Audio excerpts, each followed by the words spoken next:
Meine Damen und Herren, ich möchte Ladies and gentlemen, den Präsidenten der Vereinigten Staaten von bid Amerika, a very warm Barack Obama, welcome ganz to the herzlich President heute of the in United States of Deutschland America, begrüßen zum Barack 5. Obama, Mal. here Diesmal to in Germany Hannover. on this fifth Und visit, this time möchte to Hanover. sagen, dass ich mich sehr freue, dass And wir let me tell you that I'm nicht nur die Gelegenheit haben, delighted unsere Gespräche to have an fortzusetzen, sondern opportunity dass not heute ein only to besonderes continue our Ereignis talks, auch but gleich today stattfinden wird, nämlich die is Eröffnung going to der be a Hannover very Messe remarkable und day because we're going to die open the Vereinigten Hanover Staaten von Fair together, Amerika and the als United Gastland States sich of dort America präsentieren this werden. year will be Ich freue mich the sehr, or dass are the wir partner gemeinsam country. in turbulenten Zeiten These are turbulent heute times, wieder I think die we would both Möglichkeit agree, haben, and die we have gesamte an opportunity to talk about the whole spectrum of international issues. Our bilateral relations are excellent. We don't need to spend too much time on this.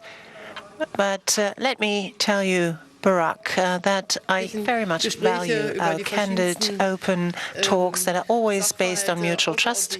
We talk about the whole range of issues, and we do so today, as we have done many times previously, and I hope and trust that we shall continue to do so. We used all of these opportunities this opportunity here to talk about, as I said, the broad spectrum of international issues, for example, combating terrorism, tackling the root causes of flight, and also the peace process, but also questions are related to migration in general. In many ways, the European Union is a target for those, or a destination rather, for those refugees that do not enjoy peace and freedom at home. So Syria loomed large on our agenda. We together support the political process that has to be brought forward. We support the Geneva talks, and I am greatly concerned that the ceasefire did not hold over these and hasn't held over these past few days, and that there are outbreaks of fights in Aleppo, in other places. I was able to see yesterday along the border with Syria and Turkey what this means by way of suffering, of distress, of want for people when there is fighting in their home area. So we want to do everything in order to bring the Geneva talks to a successful outcome. We also talked about Libya, because here it's going to be very important to support the unity government there. Even though obviously it's a very fragile one, we have a very, this too is an entanglement of, on the one hand, stability, the problems that we have with this new unity government has to stabilize the situation. But also, when we look at Syria, for example, there are enormous migratory flows across the Aegean Sea that are triggered by the developments there. I am very grateful that the United States of America are supporting the NATO mission in the Aegean. You're going to continue to do so, I understand. And this, in many ways, is also a joint European-American effort, a transatlantic mission. And we were at one in saying that all of those security issues on the very doorstep of Europe actually can only be solved, can only be tackled by joint transatlantic efforts. And only in this way can our common security be ensured. But this also means, and here we were also in agreement, that a European agreement is necessary, a German agreement is necessary in many of these issues. And I think Germany, over the past few months, has demonstrated that we are willing to make this additional effort to go the extra mile, be it in Iraq fighting terrorism, be it in the Syrian issue, be it, for example, in the way that we have become engaged in the mission in Mali and in many other places where we are on missions. We talked about Afghanistan, and Afghanistan, too, needs to be kept on a track which is promising for the Afghani people. We are ready and willing to be militarily engaged, to continue to be militarily engaged. We're grateful to the United States of America for the very great responsibility that you are willing to continue to shoulder. And I think the message to the Taliban needs to be the international community will not leave Afghanistan in its current predicament. settlement. We then, last but not least, also talked about an issue where we are also interested in and where the United States also participate, and in the Normandy format, namely the solution of the crisis in Ukraine. We stand by the Minsk agreement. We attach the greatest possible importance to this agreement being implemented as quickly as possible. We will put a lot of efforts into making this possible in our talks with Ukraine, but also in our talks with Russia. Unfortunately, we still don't have a stable ceasefire. We need to bring the political process forward, and the next few steps we've also discussed very thoroughly. Tonight, economic issues will loom large on the agenda, which is why I don't want to go into the issue of the free trade agreement right now. We will have an opportunity to do so later on. But from a European perspective, let me state this very clearly, it is very helpful in order to allow our economy in Europe to grow. It's important for the German economy. It's important for the whole of the European economy. And if I look at the progress that was made with the transatlantic, the TPP, the Trans-Pacific Agreement, I think we ought to have an interest in speeding matters up. And I hope and trust that the American president will continue to support these negotiations. We should do our bit in order to make this a success. Thank you very much again for this visit, and I'm very much looking forward to the other things that are sort of lining up for us today and tomorrow. And I'd like to welcome you on behalf of the German citizens, on behalf of the citizens of Hanover. Well, let me say thank you to Chancellor Merkel for your welcome. It is wonderful to be back in Germany. I believe I'm the first U.S. president to visit and spend time here in Hanover, and our magnificent surroundings reflect the history and beauty of this city. It is always a great pleasure to be back with my friend and partner, Angela. I have valued Chancellor Merkel's thinking and perspective on a whole range of global issues throughout my presidency. You have been a trusted partner throughout my entire presidency, longer than any world leader, and I value your judgment. I thank you for your commitment to our alliance and the values and human rights for which we stand, and I'm grateful for our personal friendship. I'm here at Angela's invitation for the Hanover Messe Trade Show.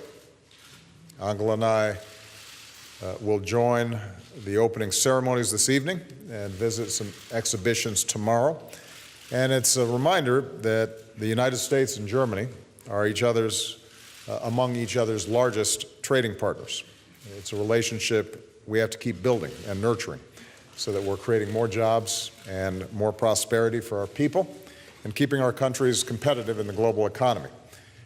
In that regard, Angela and I agree that the United States and the European Union need to keep moving forward with the transatlantic trade investment partnership negotiations, which we'll discuss more this evening.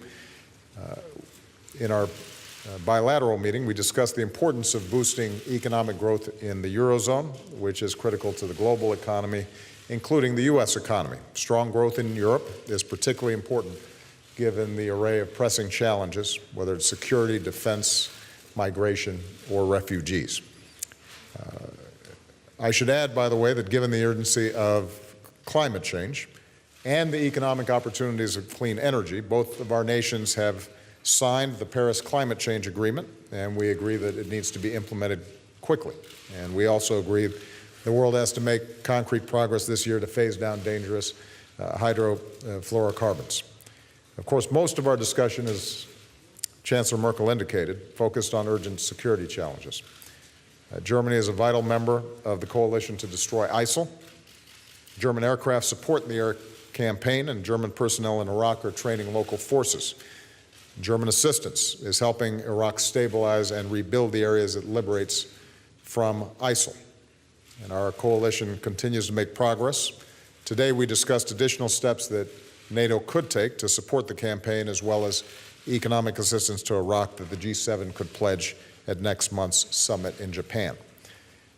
Germany is obviously a strong partner in international efforts to provide humanitarian relief to the people of Syria and Iraq.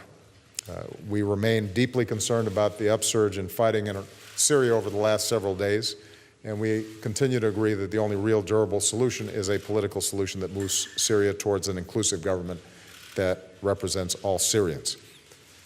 Given the horrific attacks that we've seen around the world, including Paris, Brussels, Istanbul, San Bernardino in California, and on a much more frequent basis, attacks and horrific violence that's taking place in the Middle East, we discussed the importance of maintaining our strong security cooperation. In Afghanistan, we'll continue to help strengthen Afghan forces as they push back against al-Qaeda, the Taliban, and ISIL. We'll continue to support the Libyan people and the new Libyan government as it seeks to extend security across its country. We agreed that the United States and Germany are going to remain very strong counterterrorism and intelligence partners, and we're committed to using all the tools at our disposal to prevent terrorists from traveling and plotting attacks, and that includes improved information sharing between our countries and within Europe.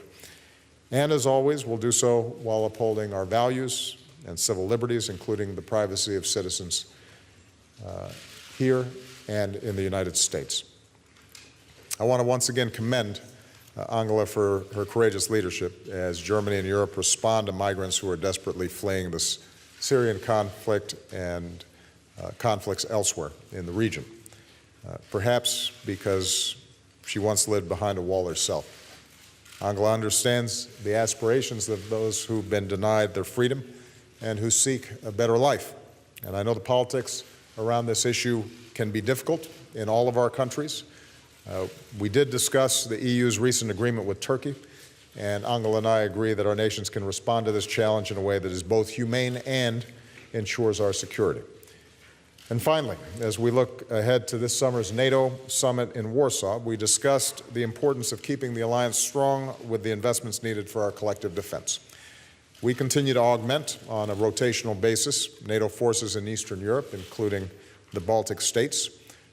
As I've said from the very beginning of my presidency, we have a treaty obligation to defend every NATO ally, and we will. Beyond the alliance, we welcome the formation of a new government in Ukraine, which we encourage to continue the political, economic, and energy reforms that can deliver progress for the Ukrainian people. Chancellor Merkel, along with President Hollande, have been tireless in pursuit of a peaceful and durable solution to the conflict in eastern Ukraine, and we agree that all sides need to uphold the commitments they've made and that sanctions on Russia can and should only be lifted once Russia fully complies with its commitments under the Minsk Agreement. Tomorrow, Chancellor Merkel will host our meeting with Prime Ministers Cameron, President Hollande, Prime Minister Renzi, as we discuss the full range of challenges that we face together, and it will be another reminder of how grateful I am for Angela's partnership and how much the United States values our enduring transatlantic alliance, including with Germany. So, vielen Dank, Chancellor Merkel. Wir kommen zu Ihren Fragen und beginnen mit den amerikanischen Gästen. Josh, please. The first question will come from Roberta Rampton with Reuters.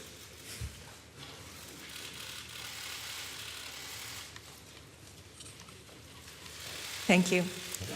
President Obama, you've made the case many times that TTIP and the TPP with Asia are modern trade agreements that kind of deal with some of the problems or issues that arose with earlier deals. But that message doesn't seem to have resonated. The deals are very unpopular at home, and there were huge protests here yesterday over the TTIP. And of course, it's a huge presidential issue.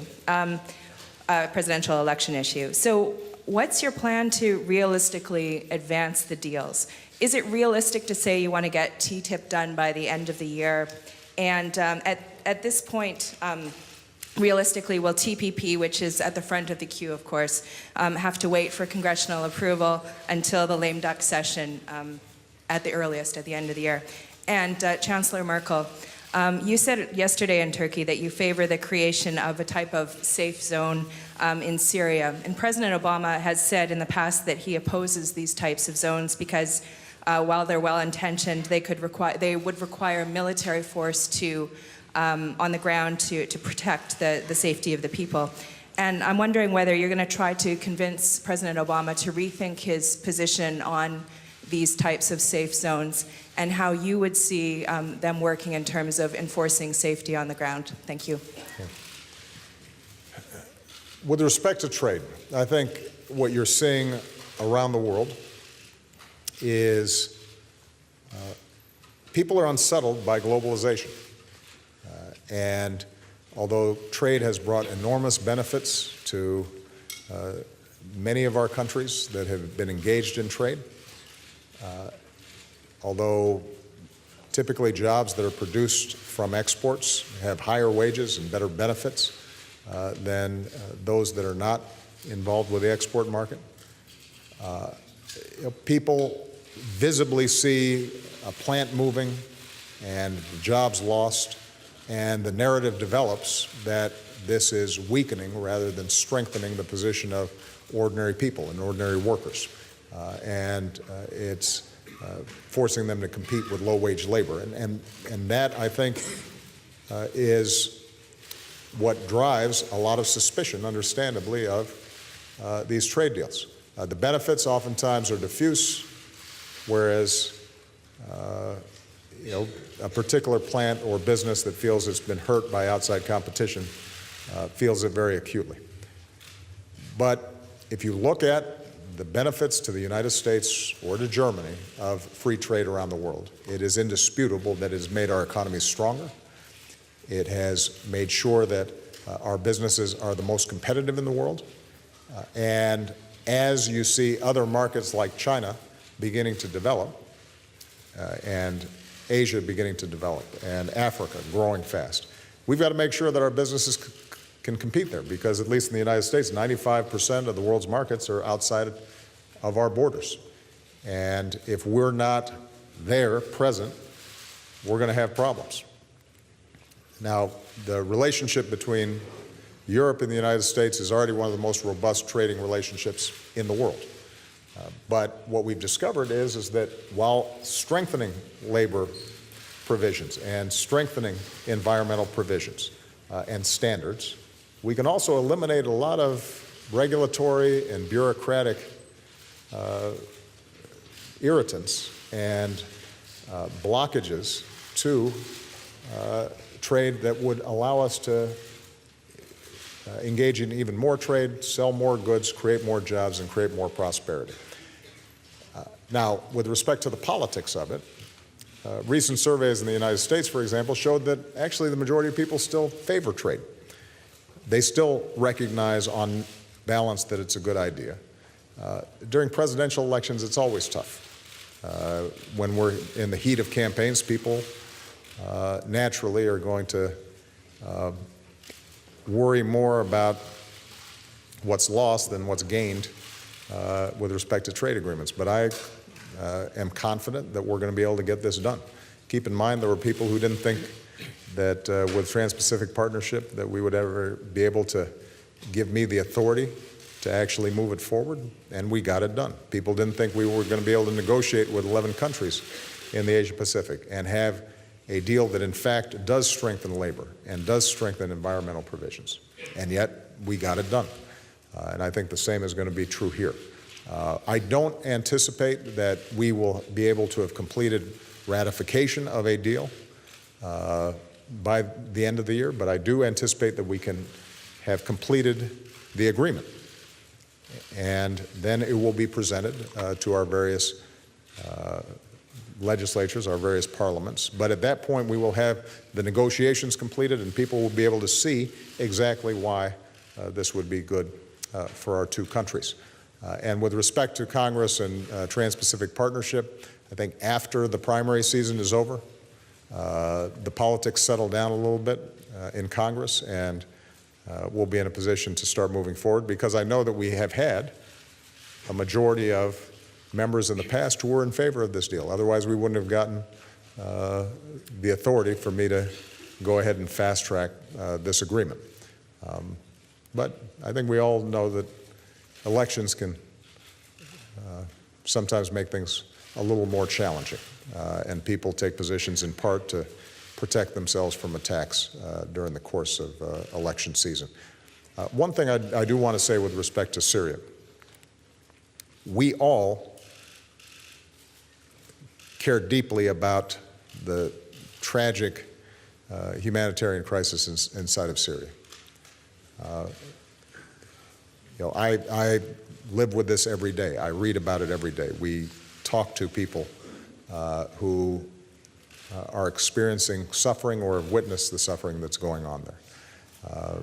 We are in constant communications with Turkey, our NATO ally, in finding ways in which we can resolve this situation. As you know, I spoke to President Putin early last week to try to make sure that we could reinstate the cessation of hostilities and make sure that the political process does not unwind.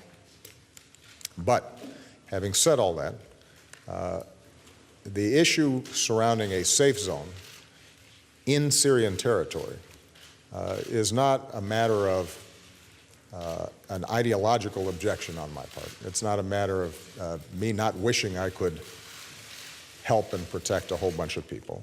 It's a very practical issue about how do you do it, and who's going to put on a bunch of ground troops inside of Syria, and how do you let people in, and who do you let in, and who do you let out, and how is it monitored? And the truth of the matter is that when I go through with my Defense Department, and we've done it multiple times, how a proposal like that might work, as a practical matter, sadly, it is very difficult to see how it would operate, short of us essentially being willing to militarily take over a big chunk of that country. And that requires a big military commitment. I think that one of the biggest challenges that Angela and I both face is that we oftentimes see great wrongs taking place around the world, and we do everything that we can to try to right them. But one of the things I've learned as president is we have to make sure that whatever it is that we say we're going to do, we can deliver.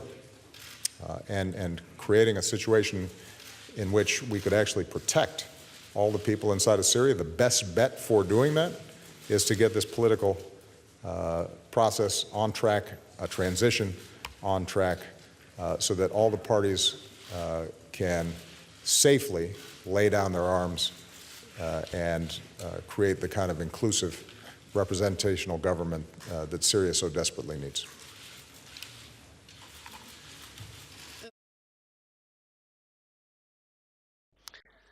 I think if you actually follow closely my remarks yesterday in Turkey, you will be able to understand that this is something that I think needs to come out of this Geneva process. It's not something that can be called a safe zone in a traditional way, but when we talk about a ceasefire, is it actually possible to identify certain regions in the course of the negotiations by the parties in Geneva where people can feel particularly safe?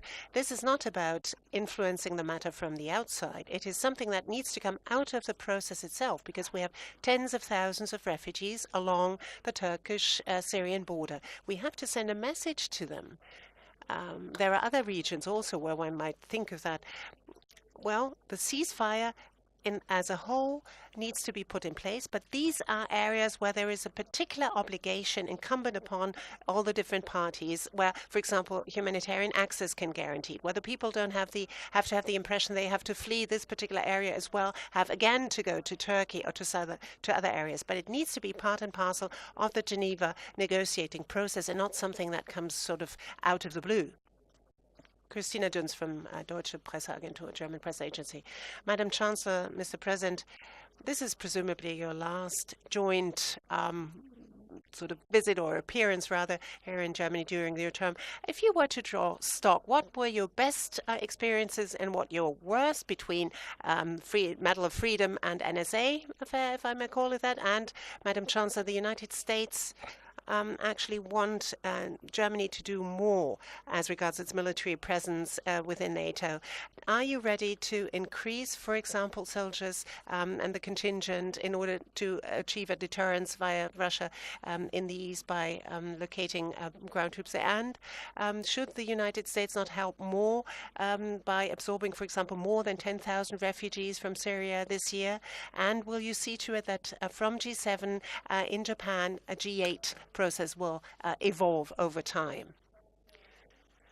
I have the impression that we're actually quite busy with the conflicts that we need to solve in the world as of today. And We have new tasks all the time on our agenda, so I am not in a position to draw stock now. What you see is a testimony to our close partnership and cooperation and friendship based on mutual trust. And I'm very grateful for this because it helps us to solve international issues. Germany, if I look at the term of office of President Barack Obama, in many instances has become a more active partner, I think one can safely say, because we are also threatened. Our very own security is threatened, and we realize that we cannot ensure this on our own. We have to do this in our alliance. In certain areas, we have shouldered a long-term mission that we're going to continue. If I look at Afghanistan, for example, in a way, we've had a change of paradigm in the sense that we see this challenge of IAS as something that is very acute. So we send weapons into a conflict area. We gave them to the Peshmerga, a completely new step compared to our past policies. Looking at terrorist threat against France, for example, we've shouldered responsibility in a mission in Northern Africa, which is also a new thing, leaving the Congo mission aside, where we spend some time. But if we meet in Germany, if we meet at G7 or again in Warsaw, we shall have other opportunities to meet the President and I. We shall address all of these issues. So let me say, for me, the future with the present is much more important than the past right now. We know that we obviously have to make additional efforts as regards our possibilities to defend ourselves. We have to put in more equipment, more personnel. We know the targets that NATO has submitted to us. We think that the whole positioning of our federal armed forces reflects fully our sense that we need to shoulder this international responsibility also as regards, for example, cyber threats, something that we've neglected to do over the past years. And I think that helps. It helps us to tackle the challenges and to master them, and the cooperation with the United States is indispensable. Looking at the larger neighborhood of Europe, the transatlantic cooperation within NATO, but also in other fora, is absolutely essential for maintaining our own security and safety. Very briefly, I want to go back to Roberta's point. As Chancellor Merkel mentioned, part of the notion of the cessation of hostilities is that the parties to the conflict would carve out areas in which, because the opposition is a signatory to that cessation, the regime agrees not to attack those areas. And she's exactly right. And here there's no space between us. That if we can get the political transition to separate out areas where a moderate opposition that's at the table controls it, that should be a safe area. If it's ISIL or Nusra, that's not a safe area. And that's the concept that we've been trying to build. Now, it's been fraying, in part because the Syrian regime has been cheating, in part because there are areas where Nusra and moderate opposition forces both reside, and it's been difficult to separate them geographically. But that concept of ultimately bringing some safety and security within the country is entirely consistent with what we're trying to do in our negotiations. Now, with respect to the U.S.-German relationship and my relationship with Chancellor Merkel, I've said this before, I will repeat. This is as important a relationship as I've had during the course of my presidency. Chancellor Merkel has been consistent, she has been steady, she is trustworthy. She has a really good sense of humor that she doesn't show all the time at press conferences. She's she's much more serious in front of all of you. And which probably serves her well. That's why she's been such a long-lasting leader, because she watches what she says. But if you think about the first time I came here, we were in the midst of a potential collapse of the global economy. And I believe that it was in large part because of our joint leadership, because of Europe and the United States and other partners around the world coming together and having a clear vision that we were able to stabilize the global financial system. And our two countries now have been able to grow steadily and reduce unemployment and recovered much better than a number of other countries around the world. When you think about the Paris Accord, that doesn't happen unless there's strong U.S.-German cooperation. And making sure that we are arresting the pace of climate change is as important as any issue that we're going to face in the decades to come. Making sure that we are able to prevent Iran from getting a nuclear weapon without resort to war. That occurred because of the partnership of the P5+1 and the leadership that Angela and others have shown. In Afghanistan, German troops have been vital in us assisting Afghans to defend their own country. In Ukraine, the Normandy process, I think it's fair to say, works in part because the United States stands shoulder to shoulder with Angela and President Hollande to draw a very firm line about the basic principles of territorial integrity and sovereignty. So there's not an issue in which we've worked together where I have not been hugely appreciative of Angela's steady leadership and trustworthiness. And as she noted, although it's true that I will be saying goodbye from this current position in around 9 months, a lot happens in 9 months. Everybody kept on saying to me originally that somehow things would slow down in the second half of my last term. It hasn't happened yet. I seem to be pretty busy, and I look forward in addressing many of the challenges that we face, including those that we'll discuss at NATO, those that we'll discuss at the G7, those that we'll discuss at the G20, to know that I have a strong partner in Angela Merkel. Last point I would make with respect to European defense spending, I think it is absolutely true that under Angela's leadership, Germany has been more forward-leaning on a whole variety of areas.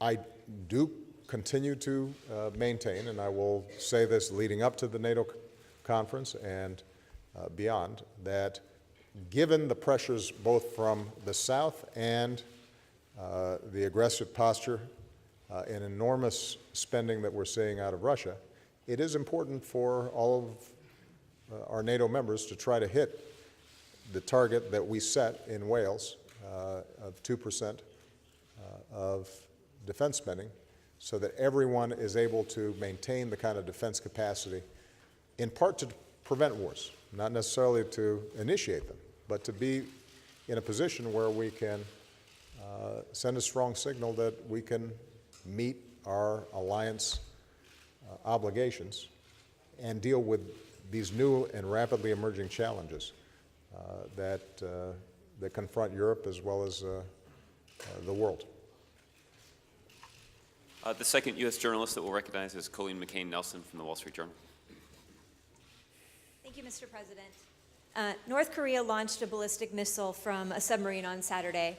Later, North Korea's foreign minister told the AP that they will halt its nuclear tests if the U.S. suspends its military exercises with South Korea. Do you view that as a serious overture? And at this point, how do you assess North Korea's nuclear capabilities? And to Chancellor Merkel, you both have spoken about the strong working relationship that the two of you have. As you look ahead to 2017 and the end of President Obama's term, how do you view the possibility of working with a new U.S. president who has called your refugee policy insane and has raised the specter of dissolving NATO?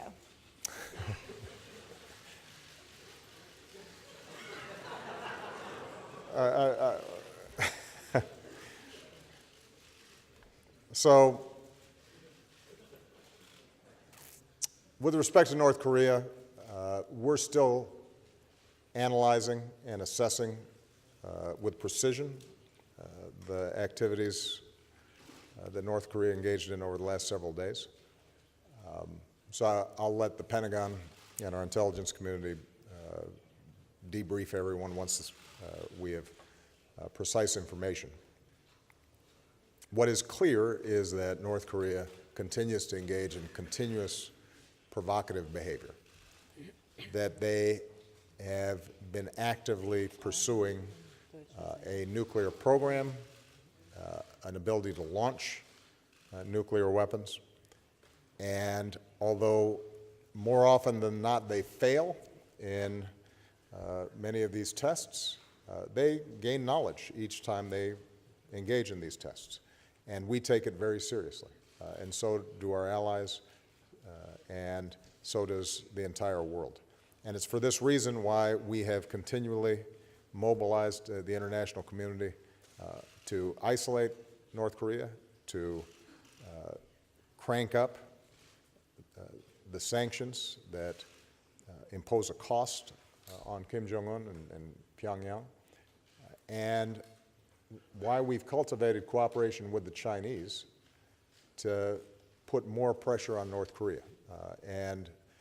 Although it is not where we would completely like it to be, I will say that we've seen the Chinese be more alarmed and take more seriously what North Korea is doing, and they have been willing to be more forward-leaning in exacting a price on North Korea's destructive behavior.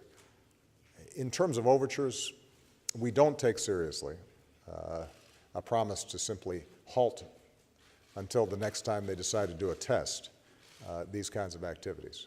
What we've said consistently, dating back to the six-party talks, is that if North Korea shows seriousness in denuclearizing the Korean Peninsula, then we will be prepared to enter into serious conversations with them about reducing tensions and our approach to protecting our allies in the region.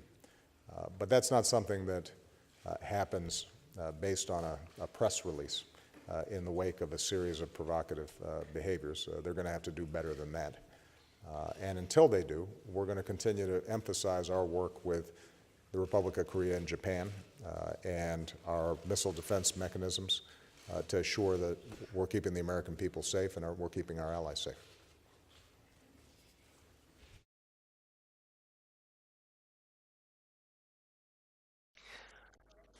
As to your question, let me make two remarks.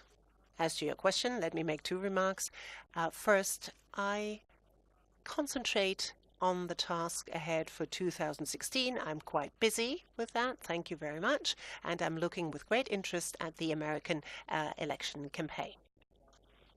The one last question is going to come from Nico Fried from the Süddeutsche Zeitung. Madam Chancellor, the President a few days ago said that it was a grave mistake not to have had a plan after the intervention in Libya ready. Do you feel confirmed by the fact that you abstain from that? And do you feel that you are actually sufficiently supported after this in your policies after this decision was taken? And Mr. President, in Germany, there is very great resistance against particularly those private dispute settlement schemes in TTIP. And are you going to accommodate the Germans? And are you actually envious of the Chancellor that her term of office is actually unlimited according to our constitution compared to yours? Actually, I was interested. I was listening so interestingly because I always have this 6 o'clock at the back of my mind. What was your question? Oh yes, on Libya. Do you feel confirmed by the decision you've taken? Well, if you take a decision that is different from the decision that one of your friends is taking, it was an abstention at the time. It's never easy, but you still remain friends, and it still remains your joint goal that you're pursuing. Now, what's on the agenda now is something that's affecting us, it's affecting the United States of America, and it's affecting everyone. We need to build up a functioning state in Libya, which is anything but easy. That's why we're working so closely and with such commitment in trying to strengthening this unity government, and that's why we're trying to cooperate internationally in order to bring about this goal and not have different goals that we pursue. So basically, let's look ahead. Let's look at what we want to achieve. Let's try and stabilize this country. It's not easy, not at all, because they have a tribal structure in Libya. They have a very, well, a history very much their own. They have situation there on the ground that is such that they have never had a national army and never had a functioning state as we know it. So that's everything, all of these things come into the equation. We have to think of that when we try to stabilize the country, when we try to strengthen the population there, and we do this together with the United States. First, with respect to Libya, I want to be very clear. I continue to believe that it was the right thing to do for us to intervene as part of a UN-mandated international coalition to prevent some of the potentially murderous behavior that Gaddafi was talking about. I do believe that it was important for us to properly plan, prepare, and resource what came next. And I think it was possible for us to do that effectively. I think that we didn't do it as effectively as we should have. That does not negate, though, as Angela said, the importance of us all now investing in making sure that there's a functioning Libyan government. And the fact that we now have a government and national accord, fragile as it is, requires us to do everything we can to encourage it. And this is a conversation I've had throughout my meetings during this trip, whether in Riyadh or London or now here. With respect to the TTIP negotiations, what you're seeing is differences continually narrowing, and I think it's up to the negotiators to try to find compromises and solutions on all these issues. The issue of dispute settlement is something that has gained a lot of attention and attraction among those who generally oppose trade agreements. Keep in mind that the vast majority of trade agreements already contain such dispute resolution mechanisms, and the terrible scenarios that are painted in which suddenly corporations are going around suing countries so that they are not able to enforce their public health laws or their financial regulations or their environmental laws. None of these things have happened with the many trade agreements that currently exist and that Germany and the United States and the EU and others are already a party to. So I think it's important for us to look at the facts and not a bunch of hypothetical pronouncements. And the fact is that, for example, in the Trans-Pacific Partnership that we've negotiated, you have countries that right now have very few labor rights that now are required to have labor rights and, by the way, can be enforced by workers the same way that corporations have. You have environmental provisions that now are fully enforceable and that raise standards in countries that may not even have, up until this point, any serious environmental laws in place. And so if you look point by point, the issue is not whether or not there's going to be trade. The issue is going to be under what terms. And I believe that countries like the United States, countries like Germany that already have high standards, that already make sure that how businesses operate are not completely based on profit, but are also based on the common good, that improves rather than detracts from the kinds of progressive goals that brought me into office in the first place. Otherwise, I wouldn't support these laws. And with respect to your last question, I do not envy Angela Merkel for not having term limits. I've said this before. I love this job. It is an extraordinary privilege. And I wake up every day knowing that what I do matters and that I can help somebody somewhere, both inside the United States and around the world, make the world a little safer, a little more prosperous, help some child get an education, help some disease get cured. It is an extraordinary privilege. But I have come to appreciate, at least in the United States, the wisdom of our founders. I think it's healthy for a big, diverse country like ours to have some turnover. To use a phrase from basketball, some fresh legs to come in. Or to use another sports analogy that, I run my portion of the race and then I pass the baton to the next person. And my goal between now and the time I leave is to make sure that when I turn over the keys to my office, that the desk is clean, and if the world is not completely tidy, that at least it's significantly better off than the way I found it. Now, having said that, I'm glad Angela's still sticking around, because I think the world benefits from her steady presence. And she is to be admired for her remarkable endurance, and I'll, as a private citizen, I will continue to admire her and appreciate the work that she's doing. By the way, what's happening with respect to her position on refugees here in Europe, she is on the right side of history on this. And for her to take on some very tough politics in order to express not just a humanitarian concern, but also a practical concern that in this globalized world, it is very difficult for us to simply build walls. She is giving voice, I think, to the kinds of principles that bring people together rather than divide them. And I'm very proud of her for that, and I'm proud of the German people for that. All right. Thank you very much.